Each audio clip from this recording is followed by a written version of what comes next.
All right, let's jump right in. We've all seen them, right? The classic coming-of-age story. You know the one. The awkward kid who finds their place, the rebel who becomes a leader. There's this familiar pattern, a journey we expect. But what happens when that journey just goes wrong? Today, we're going to look at a story of growing up where the final destination isn't triumph, it's tragedy.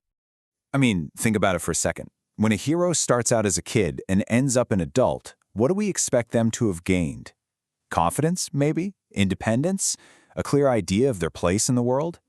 We're kind of programmed to see growing up as this process of gaining power and finding your footing.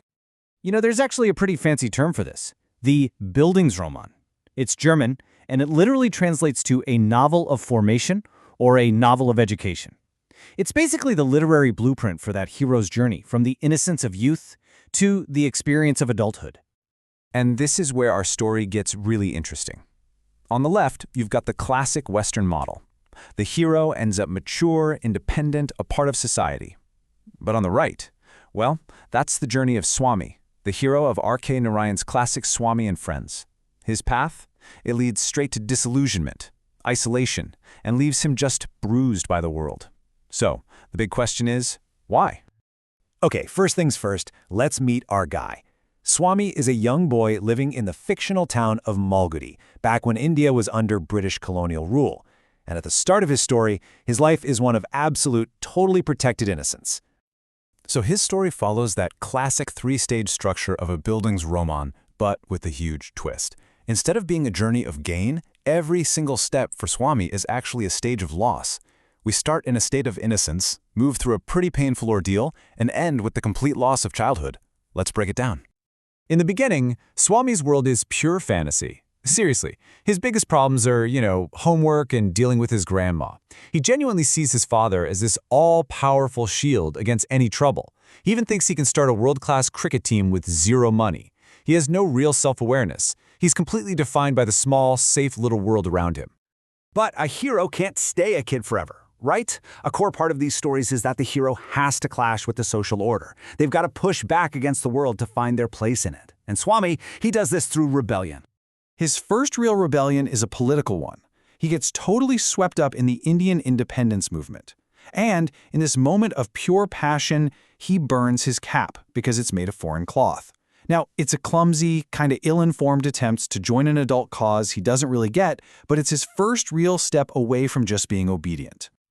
And the symbolism here is so clear. By burning that cap, he is, for the very first time, rejecting the identity that's been given to him. He's trying to throw off that role of the good little kid. From there, things really escalate. The rebellion becomes much more personal, much more direct. During a school protest, his terrifying headmaster starts caning students. And in this absolutely shocking moment, Swami actually catches the cane and throws it away. This is huge. He isn't just symbolically rejecting an idea anymore, he is physically rejecting the ultimate authority figure in his world. It's this powerful moment where he's claiming his own agency. Of course, the consequences are disastrous. He's immediately expelled. But the act itself is a massive step in his formation. So, after getting expelled, what does he do? He runs away. He rejects all the institutions, school, family, and escapes into a forest, looking for what he thinks is freedom. But instead of finding independence, he just finds terror. The forest strips away all his fantasies and reduces him to what he still is, a scared little kid, totally lost and crying for his mom. And this brings us to the final, absolutely heartbreaking stage. After he's found in the forest, Swami has to face the ultimate loss, the one that officially marks the death of his childhood. Swami's best friend, Rajam, is moving away. Swami races to the station to say goodbye, but he's too late for a real farewell. All he can do is just watch. Watch as the train pulls away, carrying his friend right out of his life. That train becomes a symbol for the world's complete indifference to his pain. He learns maybe the hardest lesson of adulthood. Things and people don't last forever.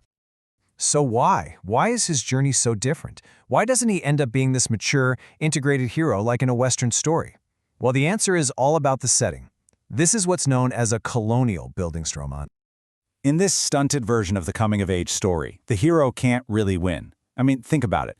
As a colonized subject in British India, Swami can never truly be the master of his own destiny. The real power will always belong to British figures, like that headmaster. What's more, his idea of growing up is just mimicking the British, like his friend Rajam does. He's not finding an authentic self, he's just trying to be a copy. And the final scene of the novel just captures this perfectly. As a parting gift for Rajam, Swami gives him his most prized possession, a book of fairy tales. The symbolism here is just heartbreaking. He is literally handing his childhood over to his friend. It's this desperate attempt to buy back a friendship, to trade his innocence for affection. But Rajam just takes the book.